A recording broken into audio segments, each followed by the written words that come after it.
look at me, you may think you see who I really am, but you'll never know me. Every day it's as if I play a part.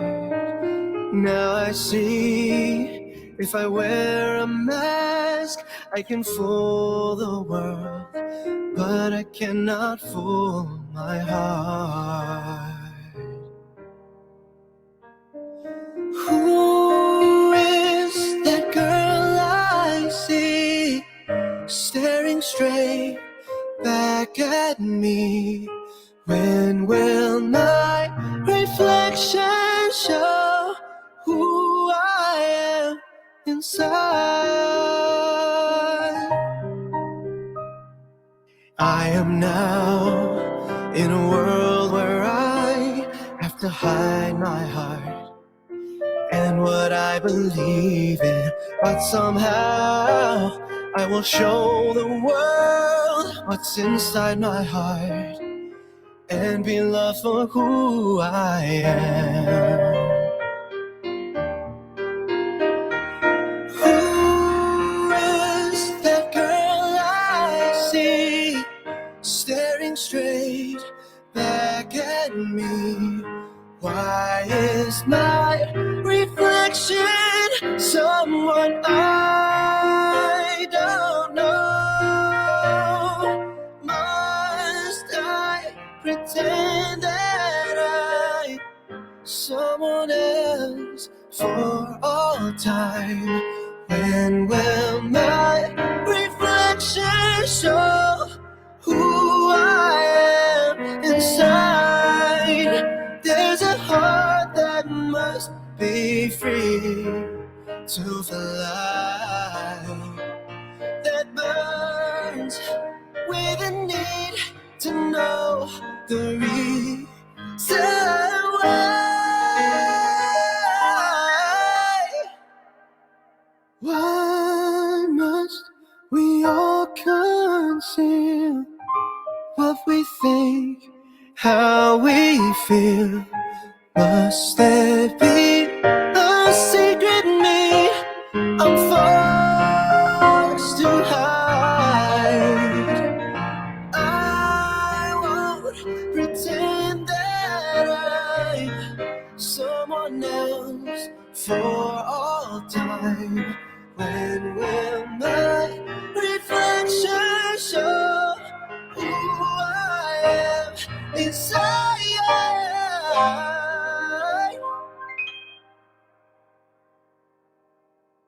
When will my reflection show who I am inside?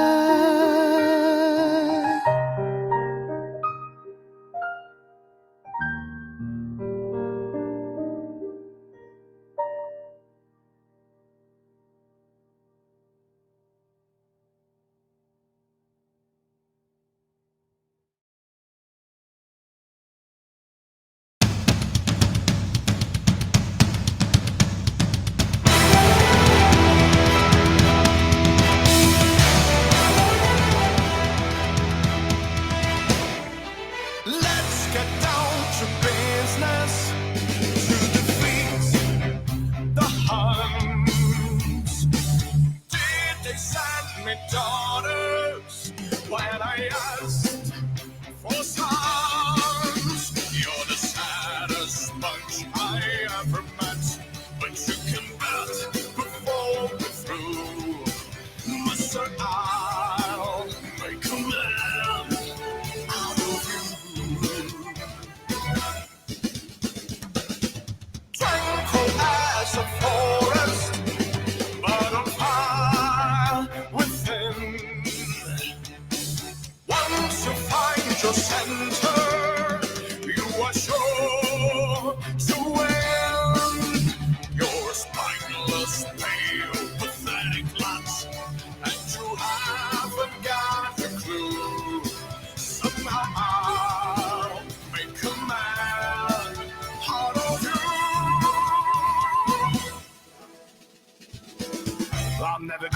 my breath. Say goodbye to those who knew me. Boy, was I a fool in school for cutting Jim. This guy's gone, I'm scared to death. Oh, it doesn't stay right through me. No one will wish that I were out to swing.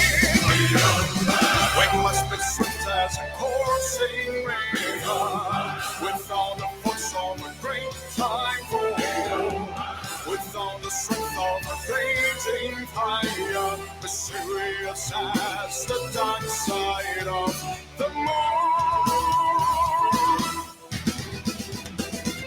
Time restrains and taught us through the hearts arise. Heal every order, and you might survive. You're suited for the rage of war. So back up, go home, you're through. I could I make a man out of you. We must be swift as a coursing river, with all the force of a great typhoon, with all the strength of a raging fire, mysterious as the dark side of the moon. We must be swift as a coursing river, with all the force of a great typhoon, with all the strength of a raging fire, mysterious as the dark side of the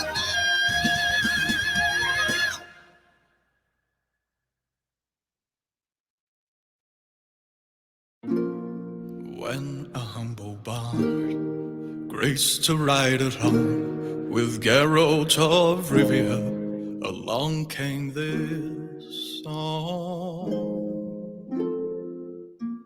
From when the white wolf fought a silver-tongued devil, his army of hells, his hooves did they revel.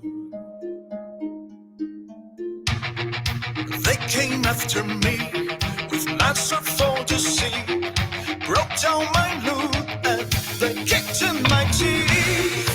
Wow, the devil's horns, men so tender me, and so cried the witcher, he can't be bleed. Toss a coin to your witcher, oh valley of plenty, oh valley of plenty, oh. Toss a coin to your witcher, oh valley of plenty.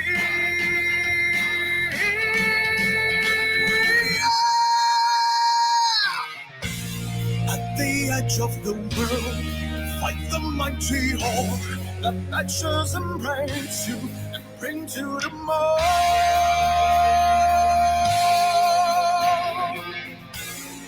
He thrusts every elf far back on the shelf, high up on the mountain from whence he came. Yeah! He wiped out your past, kicked his chest. He's a friend of humanity, so give him the rest. That's my epic tale, a champion prevailed, defeated the villain, now for him some hell. Toss a coin to your witcher, oh valley of plenty, oh valley of plenty, oh. Toss a coin to your witcher, a friend of humanity. Toss a coin to your witcher, oh valley of plenty, oh valley of plenty. Ah. Toss a coin to your witcher, a friend of humanity. Whoa! Toss a coin to your witcher, valley of plenty, valley of plenty. Oh. Toss a coin to your witcher, a friend of humanity.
Shalom, shalom, shalom. How are we doing, chat? Welcome, welcome, welcome.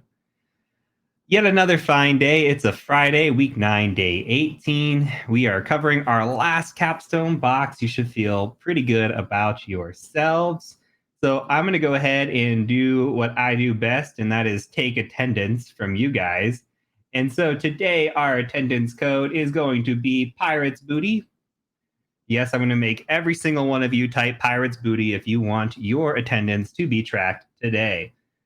So, anyway, we're going to be covering our last capstone machine today. I'm going to go ahead and switch right over. Let's go ahead and do that.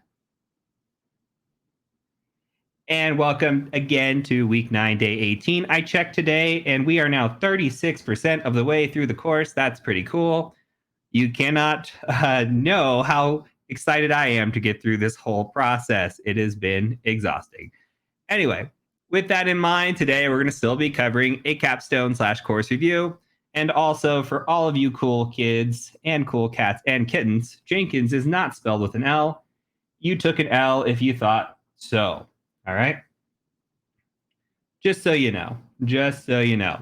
All right, so one last Linux machine today, and then we're going to go through and be done. Some side notes. Again, talked about this last time. We're going to talk about it again. The the Pmat, and Linux 101. That's Practical Ethical Hacking, our Practical Malware Analysis course, and our Linux 101 courses are all $1. $1 on the Academy. This is good through Monday. All right, through Monday. Use the code $and-a-dream at checkout if you want a $1 course. The Pnpt is switching to an expiring format. This starts on September 1st. We are going to be requiring a renewal every 3 years, $0 renewal fee. We're going to have 40 continuing education credits or units every 3 years. That's required. And we should be releasing the list next week of what that looks like, though it's going to be, again, fairly easy and fairly straightforward to maintain your Pnpt voucher. The last day to purchase a non-expiring exam voucher is September 1st. That doesn't mean you have to use it on September 1st. That just means you have to have it acquired before then. Lastly, there is going to be no class on 9/7 or 9/9, September 7th and September 9th. No, you cannot get free attendance because I'm not here, though I knew somebody would ask. There's just going to be no class. We're skipping that week. It's not going to count as a week. It's just going to say, hey, we're absent. We have very, very busy lives going on in the next 3 months, and terrible time to plan a live stream, by the way. We're heading into busy season, and it is busier than ever. And I just don't know of anybody from our team that's going to be able to pull away and assist during this time frame. So you just get a week off from your studies for this, all right? So with that out of the way, that's it. I'm going to go ahead and switch over. Now, you should have your handy-dandy Linux machine. I'm going to go ahead and pop that up, get that going, and also you should have the machine booted. It should look something like this. Let me try to put this in the corner, do that awesomeness that we do. Ooh, so close. All right.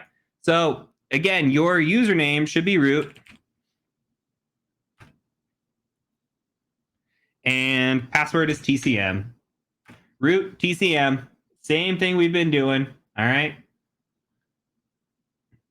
And then we're just going to say DH client. I'm going to get that DHCP going, get our IP address for this machine. Thanks for all the subs coming through. Thanks for the hype train. Good job, you guys. Always appreciate it. Matt Bogenberger, thank you so much for the gifted subs. I don't even know where you're at. You're at 80 and the next closest is 60. That's insane, my man. Thank you so much. I appreciate it. All right, so let's go ahead and we're going to take one more minute on the attendance, and then we're going to turn it off. So if you are not there yet, you better get there quick. IPA, we've got 192.168, 138, 130 for me. So let's get that MMAP started. And we'll do this, and we're going to do 138.130 and let that run. And I'm going to come back to a regular size screen. And we're going to go ahead and shut off attendance as soon as 12:05 hits. It's 12:04 still. It's a very long minute. All right, so we've got 3 ports open. We've got port 22, port 53, and port 80. And it is now 12:05. I'm going to go ahead and shut the attendance off. You guys can now all leave. You've got your attendance tracked. We always watch the numbers drop after attendance is tracked. So here we go. We've got port 22, port 53, port 80. We have SSH, which we've talked about multiple times throughout this course. SSH, not really a vector that I go after, especially in a CTF.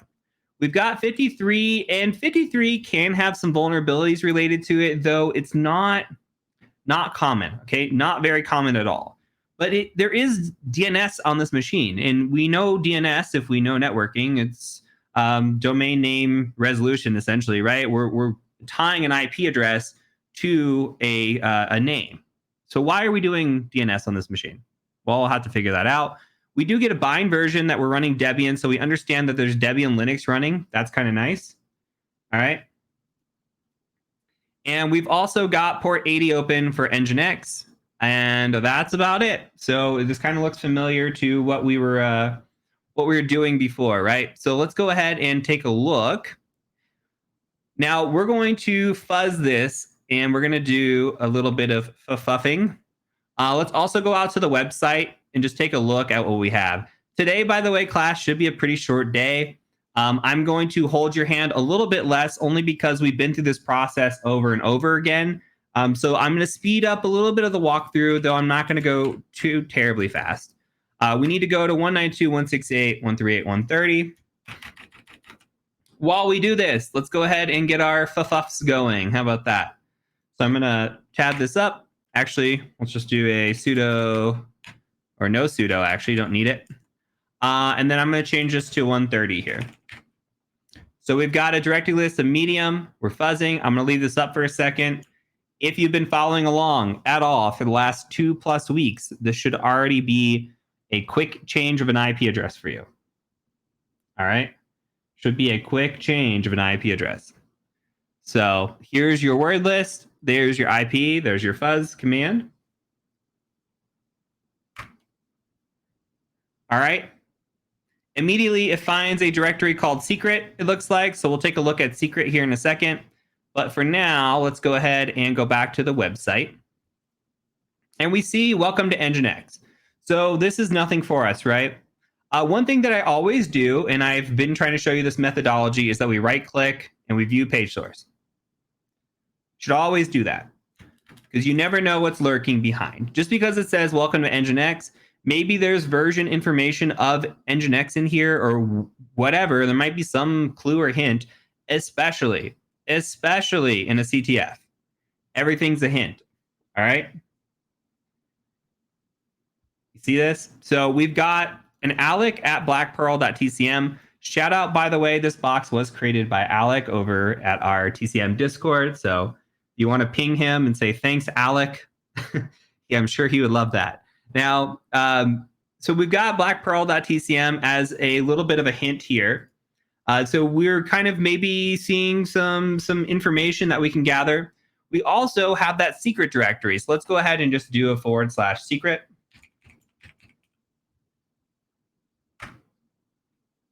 And it looks like it's trying to download a file. So let's go ahead and save that file. And we'll go ahead and just cat that file out. So I'm going to cd to my downloads, and then I'm just going to cat out secret. It says, oh my God, you got root. Just kidding. Search somewhere else. Directory busting won't give anything. This message is here so that you don't waste more time directory busting this particular website. So there's keywords in here, right? It's telling you directory busting won't give anything, but it also says directory busting this particular website. Okay, so maybe there's another website. How do we find a second website? Well, it seems like we've got a DNS pointer record happening here. And here's something that we can do to detect that. We can use a tool called DNS Recon. You can do DNS Recon like this, a -R, and then we're going to use the localhost. Remember, our localhost is 127.0.0.1. We're going to give it CIDR notation of a /24 subnet. Okay, and then we're going to say the specific IP address that we have. We've got an IP address of 192.168.138.130. And we need to put in a domain. I'm just going to put in blah. It doesn't matter. If we submit this without the D flag, it gives us a lot of issues or won't work actually. So we need to run it with this D flag. This looks just like this. All right. And it found a pointer record. So this is our local host, right? We're just looking locally because this is running on our machine. So it performed a reverse lookup, found this pointer record, and says, hey, 127001. Okay, we found blackpearl.tcm. We already kind of had that hint when we saw it in the web page, right? We saw blackpearl.tcm. This is very, very, very common when you're doing CTF type machines. Very common. All right. So what are we going to do? We need to change our Etsy host in order to make this work out for us. So if we go sudo nano Etsy host and enter your handy dandy password, you're going to come in here and you're just going to type in your IP address. So in this instance, 192.168.138.130. And we're just going to call this blackpearl.tcm. All right.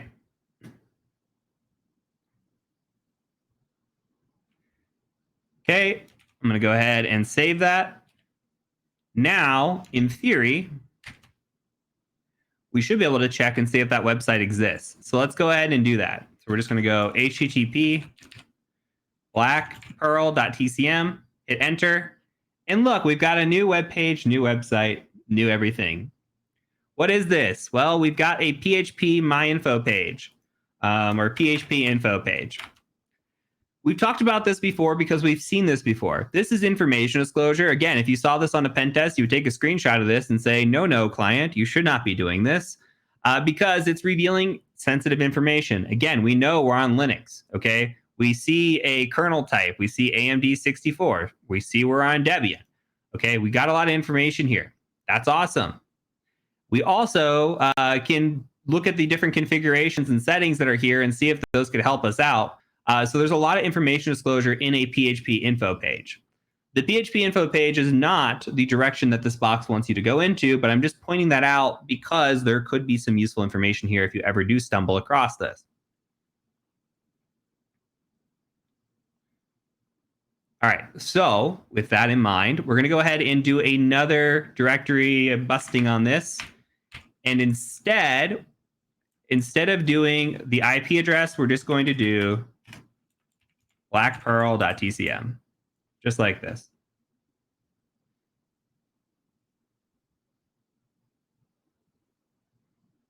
All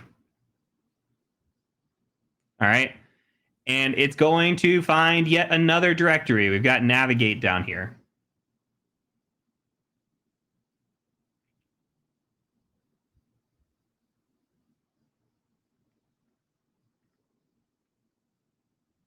Right, I'm just giving you guys time to catch up. And we're going to go ahead and try going to navigate and seeing what that's all about.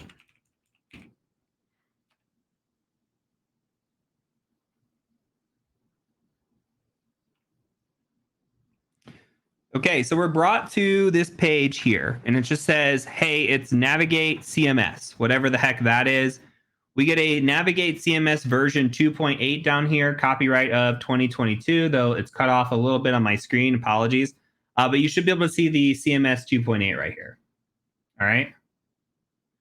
So we know we have this. We could do two things. First thing, we're going to want to look up and say, hey, is there a vulnerability for Navigate CMS? Yes or no? If not, even maybe if so, is there a default user password list for this, right? Is there like admin or, whatever it might be? We might want to see if there's a default credential for Navigate CMS. So I kind of go first and say, hey, is there anything related to this version that could be interesting? We could use Searchsploit to search this. We could also just go to Google, which I prefer. We could just say Navigate CMS exploit, something along those lines. And it looks like we get a Rapid 7. That's pretty nice. I'm going to open that. We also get a exploit database. Always like that as well. Okay, so let's check this out. This is from 2018, created this module in 2019. We've talked about this briefly before, but if we ever see a Rapid 7 web page, we know that we are using or could use Metasploit because it comes down here and gives you the Metasploit usage and tells you how to use the program. Pretty straightforward. Now, this says this module exploits insufficient sanitization in the database protect method of Navigate CMS versions 2.8 and prior to bypass authentication. So, what does that mean? That means that there is an authentication bypass. We do not need to authenticate to run this exploit. That's step one. That's great. The module then uses a path traversal vulnerability in the upload feature that allows authenticated users to upload PHP files to arbitrary locations. Nice. So together, these vulnerabilities allow an unauthenticated attacker to execute arbitrary PHP code remotely. What does that mean? That means this chains an attack. As an unauthenticated user, you can go in and perform remote code execution. That is a pretty awesome chained attack. Let's take a look at exploit database, see what they've got here. Now, this says this is the Metasploit module. Because this is chaining and because this is complex, we're going to go ahead and take this with the Metasploit method. All right.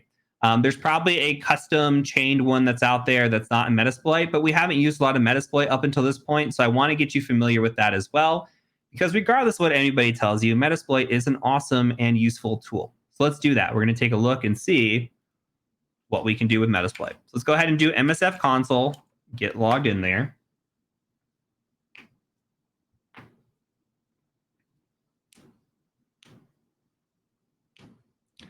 And I'm going to take a drink. Today's stream is sponsored unofficially by Rockstar Pure Zero. This one is the black can or silver ice, I guess. It's pretty good.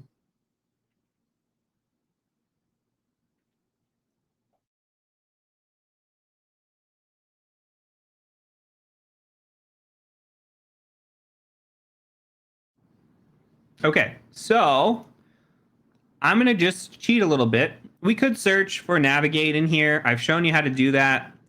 Honestly, why go the extra mile when you can just copy what it tells you to do?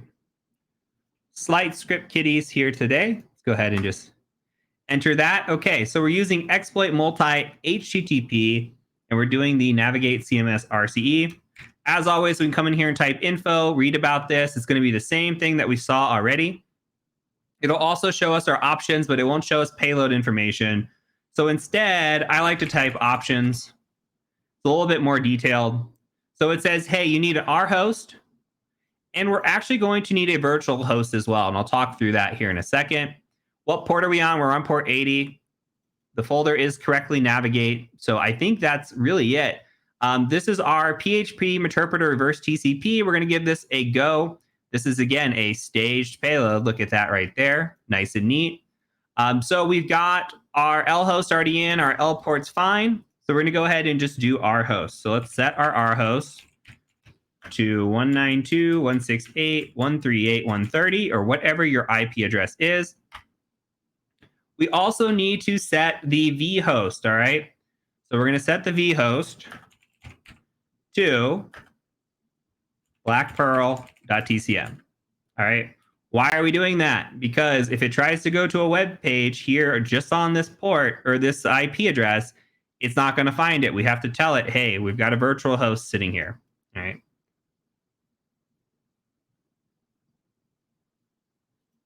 Perfect. And now we're going to type in options one more time, see the options, make sure that that is actually set. The last thing that I like to check is targets. I always like to say, show targets. Tell me what I'm up against. Nothing, just automatic. As we get more into the course and we use Metasploit again, we will use targets. In this case, I'm just showing you the methodology and getting you familiar with the process of what you should be doing as you go through. So I think that everything is set up correctly. I'm going to go ahead and just run this. It's going to take a second. Looks like we already got a stage open. It's just going to take a second for Meterpreter to show up.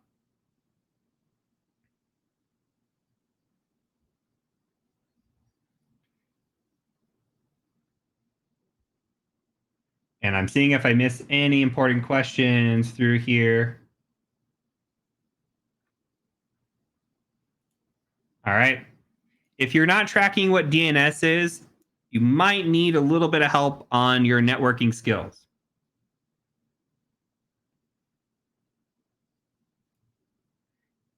So make sure you're understanding what DNS is, what pointer records are, et cetera, et cetera. Also, for anybody begging for additional, listen, we've got $30 courses. I realize that could still be expensive, but if you're just begging for $1 courses for everything, I think you're missing the point.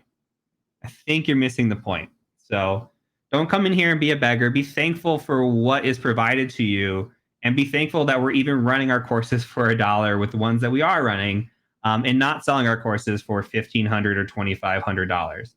Okay, so there's no need to beg for more stuff when we're trying to provide as much as we can. At the end of the day, we are still very much a business. We still have to operate. We have a lot of mouths to feed that work for the organization, and we are practically giving courses away as it is. So love you guys, but if you're sitting here and being beggars, there's not much I can do for you. All right, we've got a Meterpreter session opened. And what we're doing here is we are going to just go ahead and type in a shell. We're going to drop into a command prompt.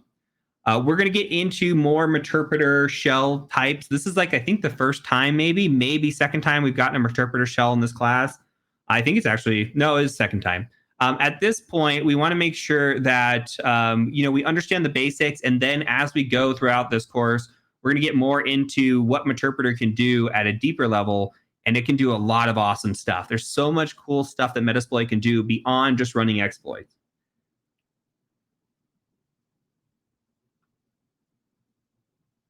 All right, so we've got this. We've got a shell. We don't see anything. We can just say, who am I, host name.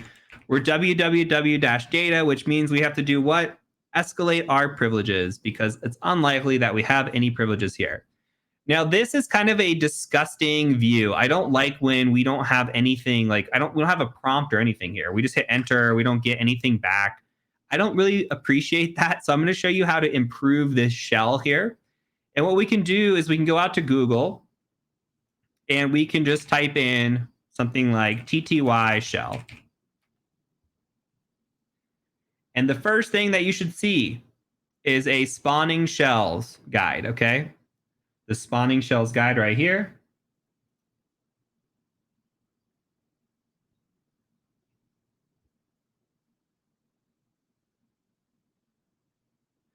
And we can see that we have different non-interactive TTY shells that we can improve.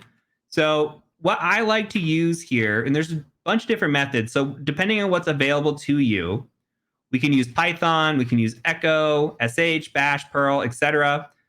In this, we've got a non-interactive TTY shell. We're going to start here. And we're going to say, hey, I want to use Python. But we don't know if Python's available on this machine. I like Python as a preference, so I start there. If Python's on the machine, I kind of move down the list. All right, so in this instance, I'm just going to come in here. I'm going to say, which Python? And it says, hey, Python does exist. It's in user bin Python. Easy breezy, beautiful cover girl, right? We're going to come in and we're just going to copy this then. I'm going to put this into a notepad. And you can see my my old one. I'm just going to paste back over this. So import pty spawn. And instead of doing sh, I'm going to do bash. I prefer bash over sh. So I'm just going to copy this. Now, if bash isn't on the system, you might have to run this as sh. But again, preferences here. I'm going to go ahead and paste this. Or I'm not going to paste it. Let me copy it one more time.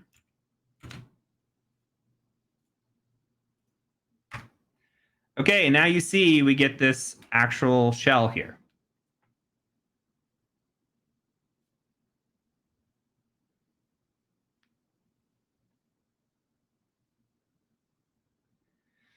Okay. So now what can we do? Let's take a look. Let's do some of our basic checks. First of all, print our working directory. We're in var www. That makes sense. Let's do a sudo -l. No pseudo. Alex, not a very nice guy when he builds these boxes. Let's do a history. Nothing in history. Okay, well, I think at this point we're going to run our handy dandy checklist. And we're going to do that with what? LinPs. Now, I will show you how to go grab LinPs again in case you missed a class. But you should already have this put together and built out. So if you go to Google and you search for LinPs, this is going to be a speed run, guys. Search for LinPs. The expectations that you've been here and you're watching the videos and you're keeping up with the class, right? You come here. LinPs is right here. Again, I always go into the main directory, this ps-ng, because the way that we download it nowadays is actually just from the release. So down here on the right-hand side, right here's the release. And you have all the releases here. We're running LinPs, so we just want the sh version, linps.sh. Pretty straightforward, pretty easy. Just download that. Once you have that downloaded, go ahead and move it. So if you move your downloads, whatever it is, LinPs, move it to your transfer folder that you created, and linps.sh, whatever it might be, okay? So whatever yours looks like, go ahead and move it to your transfer folder. So we're going to cd into our transfer, going to ls, and we still have our LinPs in here. It's nice to have a transfer folder, by the way, when you're doing like CTFs and everything else. Like, you can build upon this, so that way you don't have to continuously download tools that you might transfer over. Like LinPs and WinPs are always in my transfer folder on my real machine. Different types of shells and different types of exploits are also in my transfer folder. It eliminates a lot of the process and improves the speed of which you have to do things. So hopefully a useful tip for you guys.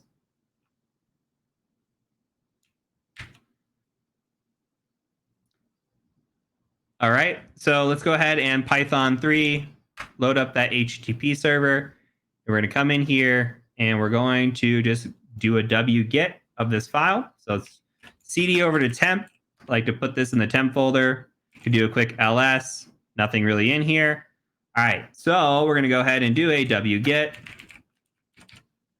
192.168.138.140 of linps.sh and linps.sh.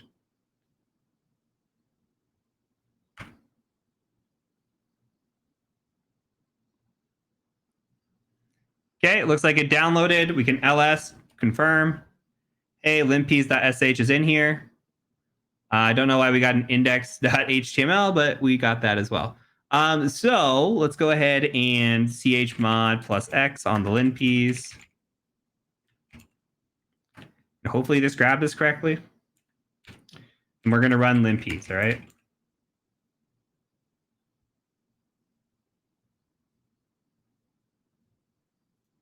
Just like this.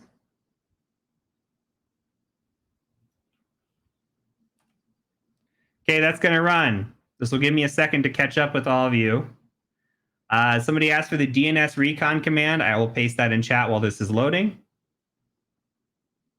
So it's something like this. Or did I put an extra slash at the end of it? My bad. Okay. And also, you should know how to wget at this point, but if you don't, here's what the wget command looks like.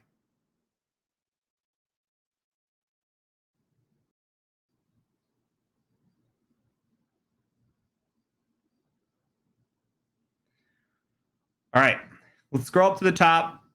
We're going to quickly go through the files here. Again, WinPs and LinPs, they both give a lot of information out. It's something that you develop over time as how you look through this. I can probably look through LinPs output in about a minute.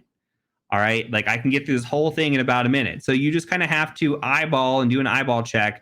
And really what you're after when you're scrolling through this is like, hey, what's the red, yellow, or what's the red? All right, remember, red, yellow is a 95% that there's a privilege escalation vector there. So if we start scrolling through this, I already saw one red, yellow. Look at this. Vulnerable to CVE 2021-3560. Now, this is new-ish to us. We built this box before this exploit came out. I would say or argue that this exploit is valid and would work, the PollKit exploit, on this machine. I'm not going to show you that today. You are welcome to go out, test this out, and see if you can get PollKit to run as like side or additional homework. All right? So this is not the intended path, but there is a path here. All right, let's continue to scroll through. For some reason, my mouse wheel is no longer scrolling for this, so that's okay. Come through, we're looking at any reds. I don't know why I'm not scrolling. Okay, well, that's annoying. We're looking for any reds that are in here, and the cap bind service we're not interested in. I might just scroll down to where we need to be just because this is kind of hard to navigate. I'm not sure why my mouse wheel just died on me. Sad day. F in the chat, honestly.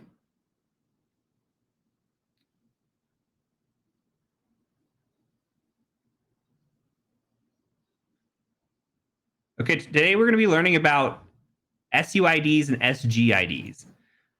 So there's really 3 different types of privileges that we can check for, all right?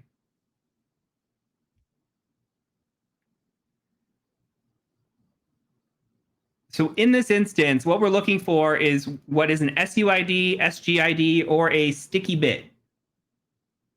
Okay, so what does that even mean? Well, the way I like to think about it is when we see the S, like see this S here, you know how we typically see like RWX, RWX, kind of like standard practice we've covered early on in the course? Well, in this instance, we see RWS. So when it's in the first 3, the first group, the owner group, right, we have, or the owner set, I should say, this is the SUID. When it's in the next 3 here, that is the SGID. You can see here, G stands for group. So we have a S at the end here. So that's a group. When it's in the last one, we call that the sticky bit. All right. So when it's set for the user permission, we call it a sticky bit. Now, what does this do? Why do we care? What does the S mean? Well, it means that we can run this binary here as the owner. We have permission to run it as the owner. All right. So what does that mean? Well, if we could find a binary that we can abuse and we can run as root, well, then maybe we can just do that and get a root shell. Okay. So in this instance, we have umount, looks like new group, new grep, not sure what that is, mount PHP 7.3. It tells us in red what it thinks like might be the worst for us. All right, this one is like really screaming at us. It's saying, hey, this is an unknown SUID binary. It's saying, I don't really typically see this, right? It's unknown to me. So that should be a big indicator that it might be something that we want to look at because it's unknown. It could be put there by a developer, creator of a CTF machine. All right. Again, is this common in real life? No, not really. Can an overly permissive setting or binary be applicable? Yes, of course. The chances that you're going to see this and use this on a pen test, probably pretty low, but it's still good to understand that it exists and that this method is out there, and it's a good option to show resources. So I'm going to scroll down. There's a way I can show you what this script is doing. So if we take a look at this here, is that what was killing my? Yeah, that sure was what's killing my my wheel. It works fine now, of course. So what this is doing here is just running a find command. So what it's trying to do is find anything with those permission settings available. So if we do a type of F with permission settings of 4000, we're looking for that SUID here. And we can just send all error output to dev null. And this should output something like such, or maybe not run whatsoever. Oh, because I'm not in the base folder. That'll do it. Let's try that one more time. See if that works. And still not doing it. So I'm not sure what's going on with my life. Let's try one more time. Nope. All right. I quit. So anyway, what it's doing is going out and finding this. There should be a, we could go and do a find on the command specifically. Oh, I did screw up there. I didn't put a dash 4000. That is a typo on my part. Look at you guys. Riding the struggle bus today, chat. I really am. Okay, it's a dash 4000 to set the permission, not just 4000. Okay, so this is what it's going out and doing. It's checking for these. That's what the script is running. All right, so we can see those in different forms. And what I would do in this situation is I would come and I would say, hey, our best friend, GTFO bins, right?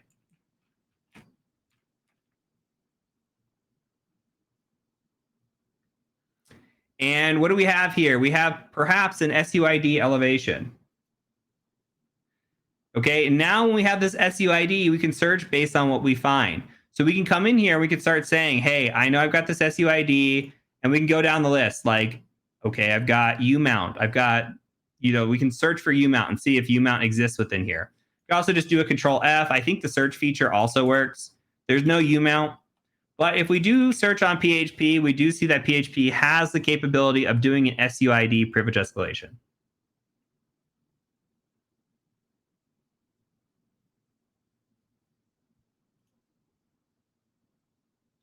So if we come into PHP and we look at SUID,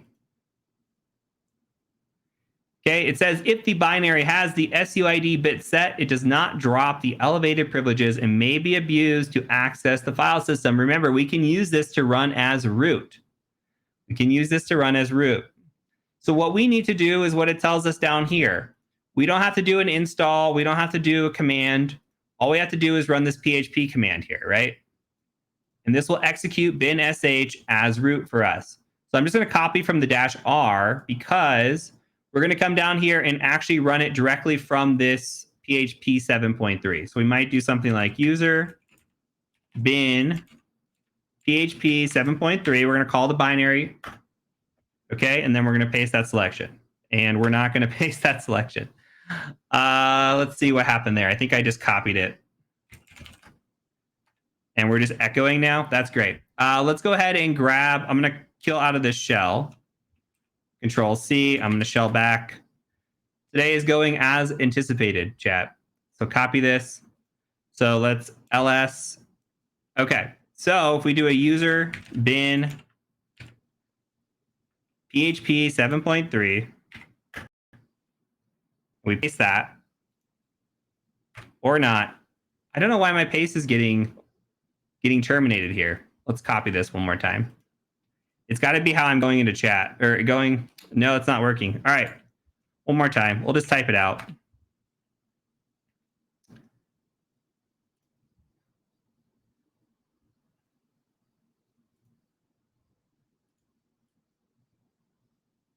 Make this a little smaller, chat.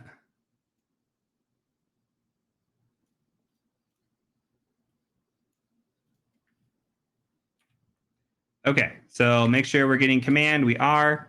So if we do user bin PHP 7.3 and we do -r, come here.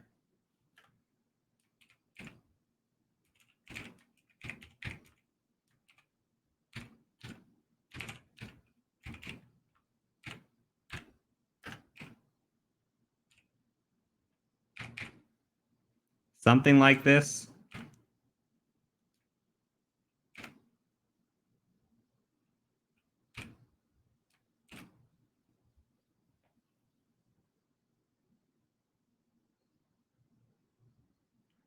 And hit enter. All right. Who am I? We are now root. Okay. So not the easiest method. Not sure why. Of course, Control-Shift-E works now. So interesting. Okay, so we're root. If we go to cd root, we ls catflag.txt. Somebody said this is what I get for saying that it's going to be a short day. You're absolutely correct.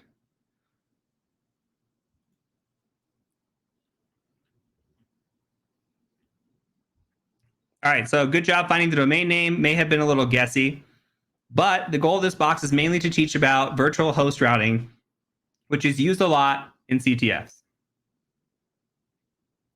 Cool beans? Easy? We starting to feel a little bit more comfortable with the methodology. I'm showing you a lot of automated methods still.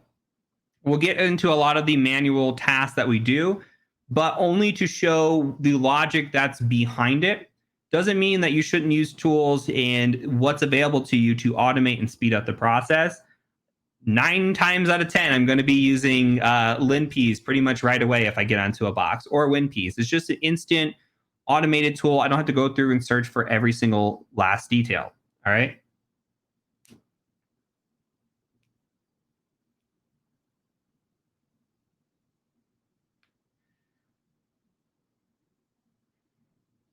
All right, so I'm going to challenge you guys. I see a lot of you asking about virtual host and virtual routing and everything else.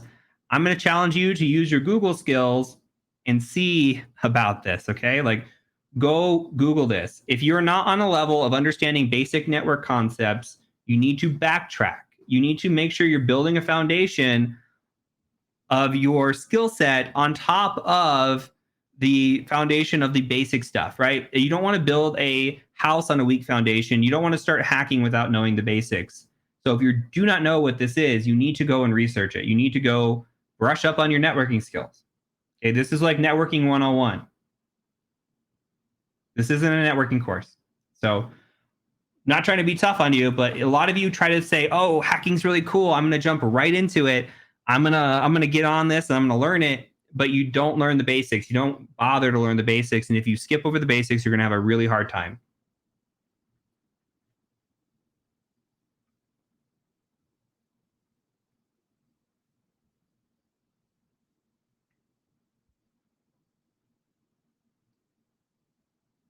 Okay.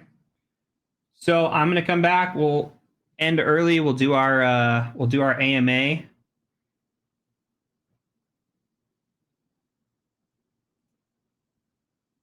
And we'll probably just run till 1 o'clock today. All right.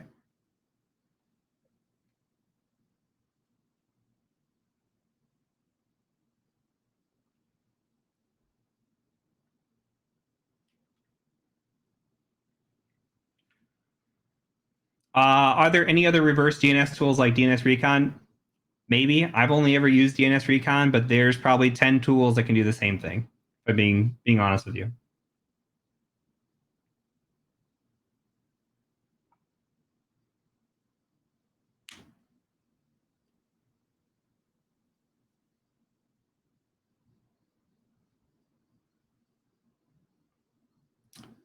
Are there any channels you recommend for building the foundational skills you just mentioned? I'll post in chat. Give me 1 second to pull it up. So there's an article that I wrote that covers a lot of this.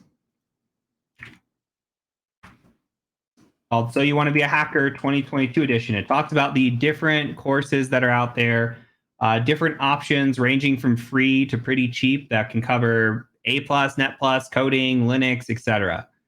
So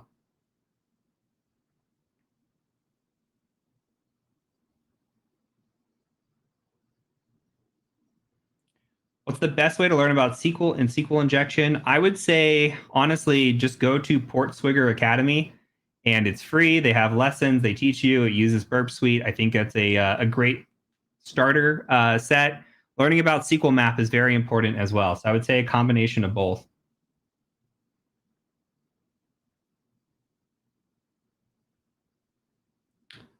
Are the Pnpt machines on a similar level as these capstones? So without giving away much, it's hard to answer that question. It's the Pnpt machines are incredibly realistic. We're still staying on the CTF side of the course until we get into the more realistic stuff.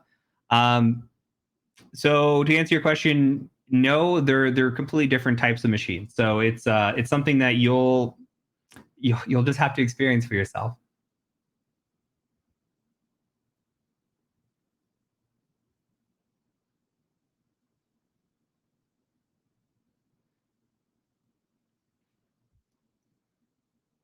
And let me check one thing here. It's like we're okay. No, we just said is PNPT CTF like, and the answer is no. I just said the exact opposite of that. You guys were all riding the struggle bus today. I've been informed that the questions coming through are not the greatest today, which is okay. We'll give it another 5 minutes, and we'll probably just end stream early. All right. So if we don't have great questions, we'll just kind of call it, and we'll just go and have a nice weekend. How about that? So, what do you recommend for Active Directory? If you're talking like Active Directory, learning that, building out your own lab, going through, there's tons of courses on YouTube that just like how to learn Active Directory, how to set up Active Directory. I would start there. I think the Practical Ethical Hacking course does a great job of walking you through attacks and stuff, and we're going to cover a lot of Active Directory attacks as we go through. All right. So it's one of those things that you build a lab, you learn it, and you get better at it.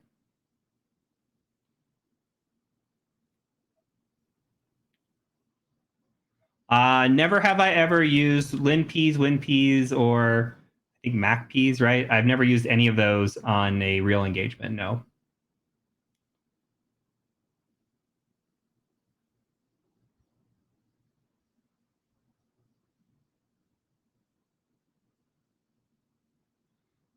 Top 3 advice to students. Doesn't have to be InfoSec related. Okay, my number one advice, and this will probably take me the rest of the time. So my number one advice is that you should only be concerned with yourself. Run your own race. I feel like I say this a lot, but run your own race. Don't worry about what other people are doing. You see a lot of success stories on Twitter or LinkedIn, and you don't see a lot of failure stories.